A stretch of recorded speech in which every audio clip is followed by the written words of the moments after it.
자, 오늘 18절에 보면은 예수님께서 따로 기도하실 때 이렇게 말하고 있어요. 누가복음을 우리가 쭉 공부하다 보면은 예수님께서 특별히 따로 이렇게 기도하는 모습들이 발견되어집니다. 그런데 예수님께서 기도하신 후에는 반드시 중요한 어떤 이런 사건들을 앞두고 이 예수님께서 기도하는 모습들을 보게 됩니다. 특별히 누가는 그 관점을 정확하게 파악하고 있어요. 예수님께서 기도했다 그러면은 그 다음에 뭔가 중요한 일이 일어난다. 오늘 이 본문 말씀은 지금 이게 굉장히 우리 신앙생활하는데 중요한 말씀입니다. 우리 어떻게 베드로의 신앙 고백 이야기하지만은 이 제목을 붙인다면은 이것은 베드로의 신앙 고백 이전에 바로 우리 성도들이 반드시 해야 될 신앙 고백인 줄 믿습니다.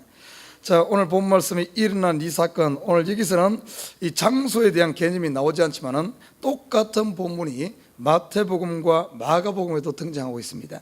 이곳에서 보면 이 장소가 바로 가이사랴 빌립보 지방인 것을 알 수가 있습니다. 예수님께서 특별히 제자들을 예루살렘으로부터 상당히 먼 거리입니다. 약 170km 이상 떨어진 이 먼 거리까지 제자들을 데리고 가가지고 그 한적한 곳에서 오늘 본문을 보면 예수님께서 기도하신 후에 제자들에게 묻습니다. 무리가 나를 누구라고 하느냐 이렇게 물어요. 그 제자들이 쭉 이야기를 합니다. 세례 요한이라 아니면은 엘리야라 들으는 옛 선지자 중에 하나다 이렇게 이야기를 합니다. 예수님께 진정 묻고자 한 것은 무리의 이야기가 아니라 다른 사람들의 관점이 아니라 오늘 20절은 예수께서 너희는 나를 누구라 하냐. 지금 이들의 제자들이 지금 예수님을 바라보는 제자들의 신앙 고백을 듣기 위해서 어떻게 보면은 다른 사람들이 나를 누구라 하느냐 이 질문을 한 겁니다. 여기에 보면은 너희는 나를 누구라 하느냐 이거는 신앙의 핵심이라고 볼 수가 있어요. 우리가 신앙생활하면서 많은 사람들이 자기 신앙을 고백하는 것이 아니라 자꾸 다른 사람들의 의견, 다른 사람들의 이야기, 다른 사람들의 견해 이런 것만 자꾸 이야기하는 사람들이 있어요. 이런 이야기는 1000번 듣는다 할지라도 1000번 말한다 할지라도 전혀 하나님께서 기뻐하시는 이야기가 아닙니다. 진짜 하나님이 듣기를 원하시는 것은 내 경험, 내가 경험한 어떤 예수, 내가 알고 있는 예수, 나의 고백을 듣기를 원하시는 줄 믿습니다. 여러분 지금 여러분에게 묻겠어요. 여러분이 만난 예수는 어떤 분입니까?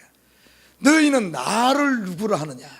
내가 지금 누구에게 주워 들은 그 이야기가 아니라 여러분의 입으로 지금 어떻게 고백하겠느냐. 자, 예수님께서 이 제자들에게 공개적인 신앙 고백을 요청하고 있습니다. 공개적인 신앙이 왜 이것이 이만큼 중요해요?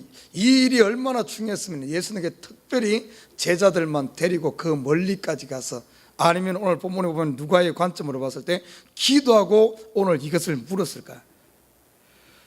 26절을 보면은 이 같은 맥락에서 볼 수가 26절에 보면 이렇게 말합니다.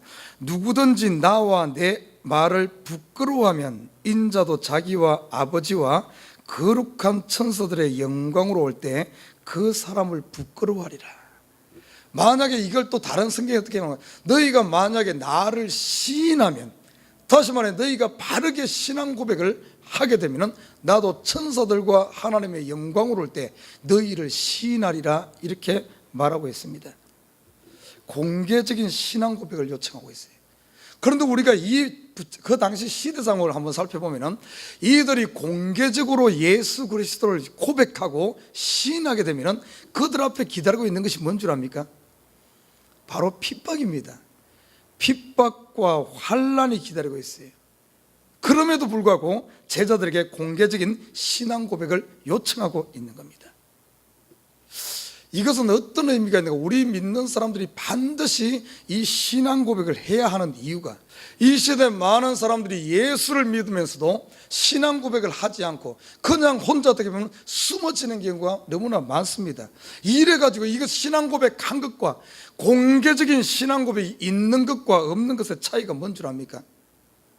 내가 신앙을 고백하는 순간, 이걸 다른 말로 표현하면 내가 커밍아웃 하는 순간 어떤 역사가 일어나는가? 제자가 되어지는 역사가 일어나면 제자가 되어져요. 내가 신앙 고백이 있는 사람과 없는 사람, 다른 사람 앞에서 예수를 시인하는 사람과 그렇지 못한 사람의 차이는 뒤에 바로 보면 어떤 일이 일어나는 줄 압니까? 이 제자들이 그들의 공개적인 신앙 고백을 한 순간 그들의 신앙이 예수님께서 무리들과 완전히 구별되는 모습을 보게 됩니다. 오늘 본문을 보면 베드로가 이런 신앙 고백을 했을 때 22절에 보면은 가라스 때 인제가 많은 고난을 받고 장로들과 대제사장들과 서기관들에게 버림받아 죽임을 당하고 제3일에 살아나야 될 것을 이야기합니다. 지금까지 무리들 앞에서는 이런 얘기 하지 않았어요. 예수님의 십자가와 부활을 이야기하지 않았습니다. 그런데 이들이 신앙 고백하고 나니까 그때서야 십자가와 부활에 대해서 이야기를 합니다. 이 이야기는 대중에게 한 이야기가 아니에요. 그리고 제자들에게 하는 말씀을 보셨어요. 23절에 또 무리에게 이르시되 여기에 나타난 무리는 일반적인 공개적인 무리가 아닙니다. 예수님의 제자들이, 왜냐하면 지금 이 상황이 제자들만 데리고 따로 갔기 때문에 제자들에게 이르시되 아무든지 나를 따라오려거든 자기를 부인하고 날마다 제 십자가를 지고 나를 쫓을 것이니라. 이 이야기는 누구에게 하는 이야기인 줄 압니까? 제자들에게 하는 이야기예요. 여기에서 어떤가 하면 신앙 고백이 있는 사람은 제자가 되어지고 신앙 고백이 없는 사람은 그냥 군중이 되어집니다. 내가 아무리 예수 믿는다고 말할지라도 이 신앙 고백이 없게 되면 그 사람은 여전히 군중에 불과한 거예요. 그리고 어떤 줄 알면 이 신앙 고백의 결단을 하는 순간 우리의 신앙이 첫째 하늘에서 둘째 하늘을 올라가 버립니다. 여러분, 우리 교회 표 중에 하나가 셋째 하늘로 가 있어요. 셋째 하늘로. 우리가 신앙의 단계가 있습니다. 군중의 단계, 예수님을 인식하는 단계, 거기서 신앙 고백을 통해서 제자의 단계로 들어가는 단계, 이제는 제자의 단계를 넘어서 주와 함께 죽을 수 있는 그런 단계를, 모든 것을 초월하는 단계, 이 단계, 세 단계가 있어요. 이 뭡니까? 이 사도 바울은 셋째 하늘에 거하는 이런 역사가 일어났습니다. 다시 말해 이 단계는 죽어도 살아도 내가 주를 위해 사는 모든 것을 초월한 단계를 이야기합니다. 첫째 단계에서 둘째 단계로 올라가는 이 어떤 신앙의 한 발짝 깊이 들어가는 제자의 단계로 들어가는 것이 결단입니다. 결단.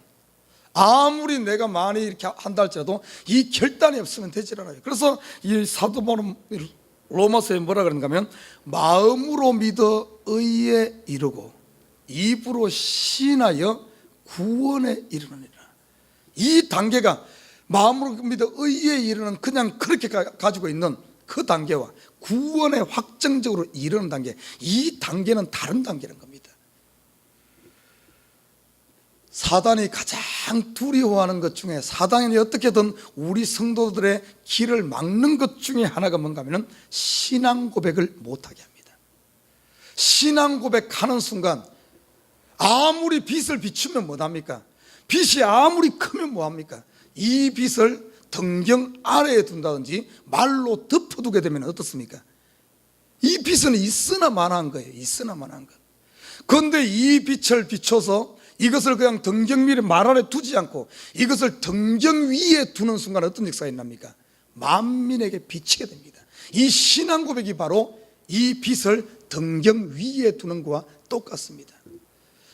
그런데 한 가지 알아야 될 것은, 내가 이런 공개적인 신앙 고백이 있을 때 천국에서는 천사들과 하나님이 기뻐하지만은 반대로 이 땅에서는 어떤 일이 일어나는 줄 압니까?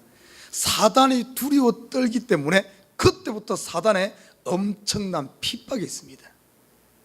제자로서 드러나고 빛이 비치기 때문에 핍박이 있고 환란이 있어요. 그런데 수많은 사람들이 어떤가 하면은 이 상황, 신앙 고백을 못해. 이 핍박이 두려워서. 사실 안 봐요. 여러분, 우리가 지금 이 시대에 우리가 해야 될 신앙 고백이 무엇이겠습니까? 물론 내가 주는 그리스도시요 베드로 고백했듯이 살아계신 하나님의 아들입니다. 이 고백이 첫전에 있어야 되면 이것만이 아닙니다. 여러분, 많은 사람들이 교회를 이렇게 다 다니다 보면은 신앙생활 교회 다니는 성도들에게 예수 믿습니까? 교회 다닙니까? 그러면은 우물쭈물하는 사람도 얼마나 많은지 몰라요. 그리고 어느 교회 다닙니까? 그러면은 교회에 대한 고백도 못하는 사람 많습니다. 그냥 그 플러싱 있는 그 교회요. 저기 있습니다. 목사님이 누굽니까? 그 문시성을 가진 목사님입니다. 뭐예요 이게? 신앙 고백을 못한다는 거죠. 이것도 하나의 우리가 할 고백입니다. 여러분, 내가 분명한 예수 믿습니다, 저는 예수를 믿습니다, 이 말하는 것과 말하지 않는 차이, 내가 에버그린 교회 다닙니다 하는 것과 하지 않는 차이가 얼마나 많은 차이가 나는 줄 압니까? 내가 어떻게 보면 우리가 생각했을 때 가만히 내 속에 어떤 확신이 생기고 교회에 대한, 목사님에 대한 어떤 이런 확신이 생기면은 고백해야지, 이런 생각을 하고 있어요. 여러분, 베드로의 오늘 신앙 고백을 보십시오. 베드로가 하나님을 그만큼 많이 알아서, 예수님에 대해서 완전히 알아서 이 신앙 고백한 것 같습니까? 그러지 않아요. 만약에 베드로가 완전히 그 단계에 들어갔다면 왜 예수님께서 십자가 질 때 그렇게 도망가 버립니까? 그 뒤에 얼마든지, 그 뒤에 계속해서 베드로가 보면은, 베드로 어떤가 하면 예수님 성천하기 전에 어떻게 물은 줄 압니까? 그도 여전히 예수님을 제대로 몰랐어요. 완전히 한 것 아닙니다. 이스라엘 나라가 회복될 때가 이때입니까? 아직까지 예수님에 대해서 정치적인 그런 생각을 가지고 있어요. 완전히 다 알아서 그가 한 것 아닙니다. 베드로가 이런 어떤 신앙 고백을 하는 순간 어떻게 보면은 그의 믿음이 확고하게 서버리고 그의 눈이 열려버리는 이런 역사가 일어나는 거예요. 우리가 다 알아 살려면은, 여러분, 1000년이 걸려도 10,000년이 걸려도 하나님을 여러분 정확하게 모릅니다. 이 땅에서는 하나님에 대해서 완전히 알 수가 없어요. 어떻게 합니까? 내가 다 알아서 신앙 고백해야지. 천만에요. 1000년 간다고 알겠습니까? 그 하나님의 그 깊이를, 그 넓이를 어떻게 합니까? 알 수가 없는 거예요. 오늘 그렇게 하는 거 아니에요. 내가 예수를 믿게 되면, 내가 신앙 고백을 하는 순간, 내 믿음이 이전과는 다른, 내가 커밍아웃 하는 순간, 세상에 딱 서는 순간 확고하게 서버립니다. 여러분, 에버그린 교인도 그래요. 여러분, 에버그린 교인, 저는 에버그린 교회 다닙니다, 에버그린 교인입니다 하는 순간 여러분이 어떻게 되는 줄 압니까? 진짜 에버그린 교인이 되는 거예요. 내가 등록카드만 쓴다고 해서 에버그린 교인 되는 줄 압니까? 그것만 내가 고백하는 순간, 만민하게 선포한 순간 나는 에버그린 교인, 내가 이야기하잖아도 벌써 내 입에서 고백이 나갔기 때문에 다른 사람들이 벌써 나를 에버그린 교인으로 보는 거예요. 내가 하나님의 자녀로 봐버립니다. 그렇기 때문에 내 속에 있는 내가 믿음이 약해지고 때로는 교회에 대해서 불만이 있고 원망이 있다 할지라도 다른 사람들이 벌써 그렇게 보기 때문에 그 사람들이 내 신앙을 잡아주는 줄 믿습니다. 얼마나 차이 나는지 몰라요. 그냥 내가 예수 믿는다 소리 안 하고 우르물쭈물 하면은 죄 짓고도 그냥 쉽게 죄를 짓습니다. 그러나 내가 커밍아웃 한 순간, 내가 빛으로 만민하게 고백한 순간, 죄 지으려고 할 때 벌써 그 사람들의 눈이 있고 이렇게 있기 때문에 내 믿음이 확고한 데 서는 거예요. 이 결단이라는 것이 얼마나 중요한지 모릅니다. 오늘 베드로 한번 봐요. 베드로, 이 결단은 빠르면 빠를수록 좋아요. 여러분, 이 결단이 없기 때문에, 이 신앙 고백이 없기 때문에 갈등이 있는 겁니다. 어차피 예수 믿고 평생 갈 것 같으면, 이 교회에 등록하고 교인이 될 것 같으면 딱 그것을 신앙 고백을 빨리 해야 됩니다. 이걸 안 하고 있으면 계속 내 속에서 갈등이 계속 있어요. 오늘 베드로가 베드로 되고 베드로가 예수님의 수제자 되고 된 이유가 뭔 줄 압니까? 이 베드로가 오늘 본문에 보면 예수님께 너희는 나를 누구라 하느냐 이렇게 물었을 때 베드로가 대답하여 가로되 하나님의 그리스도시니이다. 다른 성경에 보면 주는 그리스도시요 살아계신 하나님의 아들이니이다. 베드로가 신앙 고백이 가장 빨랐어요. 베드로의 신앙 고백. 그렇기 때문에 바로 예수님께서 어떻게 보면 저는 예수님께서 베드로를 이 수제자로 삼은 첫 번째 이유가 바로 여기에 있지 않나 싶어요. 신앙 고백을 빨리 함으로 말미암아 베드로가 똑같은 12제자들 똑같은 그 중에 막 튀어나온 신앙이 다른 제자들보다 한 단계 빨리 성장하고 이게 확 서는 거예요. 그냥 똑같은 상황에서 신앙 고백 한 번이 베드로를 완전히 차원이 다른 12제자 중에 차원이 다른 단계로 이끄는 모습을 볼 수가 있습니다. 여러분, 이게 그렇게 중요해요. 오늘 베드로의 신앙 고백을 통하여 수제자가 되어진 이 모습들, 여러분 과연 여러분 주위의 모든 사람들에게 여러분이 예수 믿는 것을 고백하고 있습니까? 여러분이 에버그린 장로교회 교인임을 고백하고 있습니까? 우리 성도들이면 이게 붙어 있어야 돼. 이게 붙어 있어야 돼. 사단이 그런데 우리를 얼마나 이걸 못하게 하기 위해서 계속해서 그걸 합니다. 그러다 보니까 많은 사람들이 우물쭈물 신앙생활, 우물쭈물. 그러니까 쉽게 죄와 타협하고 쉽게 어떻게 보면 이런 일들이 일어난 이유가 신앙 고백이 없어서 그래요. 나는 우리 교인 여기 있는 우리 새벽의 식구들이 분명한 신앙 고백이 있기를 주님을 부탁드립니다.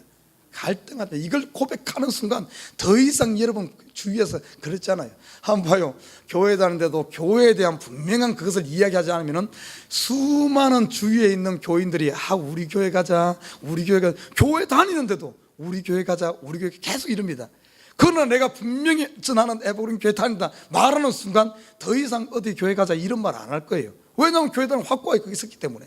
여러분이 분명한 나는 예수 믿는 사람입니다 고백하는 순간 다른 거에서 어떻게 하면 그걸 하잖아요. 그걸 안 하니까 불교도 그러고 전부 이단도 그러고 와서 수없이 우리를 그러고, 그뿐만 아닙니다. 세상도 그럽니다. 사단도 우리가 갖고 분명한 사단 앞에서 나는 하나님의 자녀임을 선포해야 되는데 그러지 않으니까 사단도 계속해서 우리를 유혹하면서, 세상도 우리를 유혹하면서 계속해서 자기 것인 양 끌고 가려고 하는 거예요.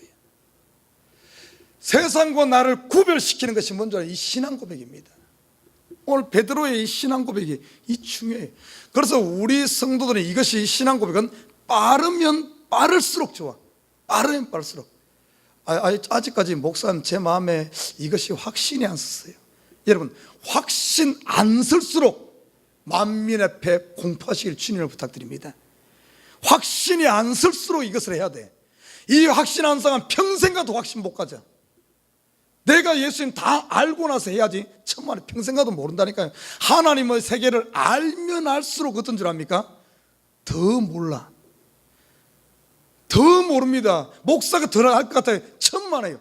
여기서 신앙 좋은 사람일수록 하나님을 더 몰라.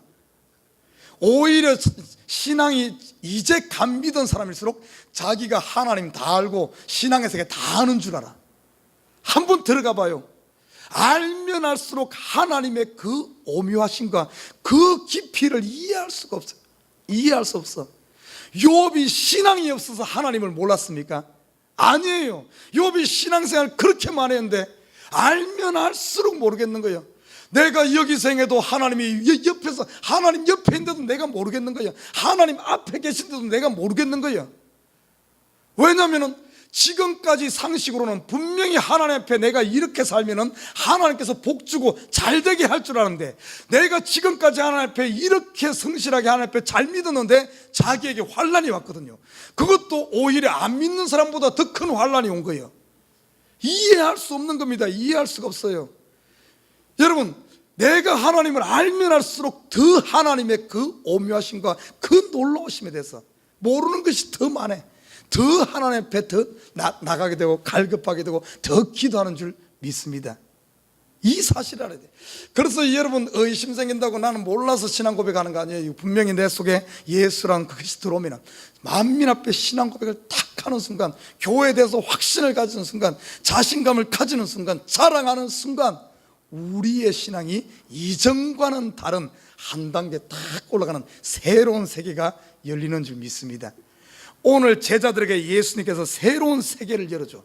지금까지는 너희가 하나님의 말씀을 믿고 예수 믿으면 복 받는다, 잘 된다, 이런 이야기를 했다면 이들이 신앙 고백을 딱 한 순간, 오늘 23절 보십시오.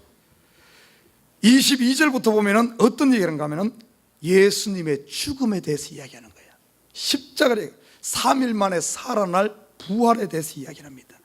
그리고 23절에 보면 또 무리에게 이르시되 아무든지 나를 따라오려거든 자기를 부인하고 날마다 제 십자가를 지고 나를 쫓을 것이니라. 여러분, 지금과는 전혀 다른 이야기입니다. 무리에게는 이런 이야기 하지 않았어요. 이런 이야기 할 필요도 없죠. 이런 이야기 하도 알았죠. 무리들에게 이런 이야기 했을 때는 무리가 다 떠나버렸습니다. 다른, 이 말은 뭡니까? 지금 누구든지 나를 따라오려건 자기를 부인하고 자기 십자가를 지라는 이 말은 예수님의 초청입니다. 초청이에요. 어떤 초청입니까? 하나님 나라, 하나님 뜻을 이루는 하나님의 세계를 킹덤 빌드로 초청하는 겁니다. 초청하는 거예요. 여러분, 이 예수님의 이 초청은 특별한 초청입니다. 예수님 혼자 하셔도, 사실 예수님 혼자 하셔도 인류 구원과 하나님 나라를 다 잃어버린 자들 찾고 하나님 나라 하는데 전혀 지장 없어요. 예수님께서 혼자도 다 하십니다. 그럼에도 우리를 초청하는 이유가 뭔지 압니까? 저는 이 말씀을 이해할 수가 있어요. 목사도 그렇습니다. 때로는 보면은 아주 영광스러운 자리, 너무나 좋은 저녁 식사 초대, 정말 평생 한번 가볼까 말까 너무나 좋은 곳에 초청을 목사가 받았어요. 목사님 오실 때 티켓을 제가 3장 드릴 테니까 사모님하고 오십시오, 아니면은 목사님 오십시오, 이런 어떤 티켓을 딱 주게 되면 어쩐 줄 압니까? 한 장이 남아. 야, 이런 자리 있을 때는 누구를 초청하겠습니까? 정말 너무나 좋은 자리에, 이런 어떤 귀한 자리에 초청할 때는 정말 어떻게 보면은 생각할 거 아니에요. 교회에서 충성된 사람, 아니면 누군가를 생각해서 그분을 아마 초청할 겁니다. 아무나 초청하진 않겠죠. 정말 이런 예수님께서도 이 하나님 나라를 건설하고 이 하나님의 뜻을 이룬 인류 역사 가운데 너무나 귀한 이 자리에 아무나 초청하는 것 아니에요. 오늘 신앙 고백을 한 이 사람들을 그곳으로 초청한 줄 믿습니다. 오늘 보십시오. 자기를 부인하는 삶, 십자가를 지는 삶, 이 삶은 어떤 자리입니까? 바로 하나님의 구원을 완성하는 예수 그리스도가 걸었던 이 길에, 이 영화로운 자리에 우리를 초청하는 겁니다. 이 사람들이 누군가 하면 바로 신앙 고백을 한 사람에게 이 일을 맡기는 거예요. 아니나 다를까 보십시오. 나중에 이 12제자들도 다 예수님 앞에 이런 고백을 합니다. 그러니까 예수님께서 성천하시면서 제자들에게 이 일을, 예수 그리스도의 일을 그들에게 맡기고 가지 않습니까? 나는 우리 에버그린 식구들이 이런 고백이, 이 신앙 고백이 있기를 주님을 부탁드립니다. 이 신앙 고백이 있는 순간 그냥 혼자 주님 앞에 그러는 것이 아니라 여러분 주위에 있는 만민에게 해야 돼. 모든 사람에게 해야 돼. 교회에 대한 신앙 고백이 있어요. 교회에 대한 고백이 있어야 됩니다. 목사에 대한 그것도 있어야 돼요. 여러분이 다른 사람에게 목사를 자랑하고, 여러분 그 주에 와서 설교 들어보십시오. 이 목사님의 설교가 제 설교 같은가 하면 나의 설교인 줄 믿습니다. 그러나 그것이 없이 그냥 하면은 그냥 인터넷에서 듣는 그 설교랑 똑같아. 여러 설교 중에 하나에 그냥 뭐 저 사람 나하고 관계가 없는 거예요. 이 신앙 고백이 어떻게 보면은 이 신앙 고백을 통하여 예수와 제자들의 관계를 하나로 묶어주는, 다시 말해 동역자로 묶는 이 역사가 일어난 것이 신앙 고백이요. 세상과는 완전히 구별되는 것이요, 사단에게는 내가 하나님의 자녀임을 선포하는 것이요, 어떻게 보면 세상에 대해서는 선전포고를 하는 것이 이 신앙 고백이라는 사실. 이것을 빨리 하면 빨리 할수록 우리가 자유함 얻어요. 자유함 얻습니다. 베드로가 이 신앙 고백했을 때 예수님께서 뭐라 그랬습니까? 바요나 시몬아, 내가 복이 있도다. 이것을 알게 하려는 네가 아니라 네 속에 있는 성령이다. 그리고 그에게 뭐라 하는 건, 내가 너에게 천국 열쇠를 맡기겠다. 천국 열쇠가 뭡니까? 하나님의 세계 천국 열쇠를 그에게 맡기고, 이제는 네가 이 영광스러운 자리를, 이 일을 해라. 이제부터는 내가 떠날 테니까 이 제자들과 함께 네가 수제자가 되어서 이 하나님의 세계를 이끄는 네가 해라. 그에게 천국 열쇠를 맡겼고, 너의 신앙 고백 위에 너는 베드로라, 반석 위에 교회가 세워지는 이 역사, 완전히 다른 세계가 열리잖아요. 신앙 고백 한 번 차이에. 그러므로 베드로가 반석이 되어지고 나중에 예수 부인했지만 다시 돌아올 수 있었던 것이 뭔가 하면 그 신앙 고백, 그 신앙 고백이 베드로를 붙들어 준 줄 믿습니다. 이 신앙 고백에 가룟 유다가 있었어야 하는데 가룟 유다가 이해 안 하고 베드로가 했어요. 신앙 고백을 한 순간 이제는 넘어져도 일어나는 거예요. 그 신앙 고백이, 왜? 반석이 잡아주기 때문에. 거의 한번 이 신앙 고백이 쓴 사람들은 시험이 들었더라도, 어려움이 있더라도 이겨나갑니다. 그러나 신앙 고백이 없는 사람은 한 번 넘어지면 잡아줄 게 없기 때문에 넘어지는 거예요. 두려워하지 마십시오. 아직 확신이 없습니까? 확신이 없을수록 만민에게 공포하시길 주님의 이름으로 부탁드립니다. 하나님 앞에 고백하시길 부탁드립니다. 그러면 여러분도 베드로처럼 그 신앙 반석 위에 서는 이런 믿음을 가질 줄 믿습니다. 그리고 여러분에게 하나님께서 천국 열쇠를 맡기는 거예요. 하나님의 통역자로 초청되어서 그 영광의 자리에 함께한 줄 믿습니다.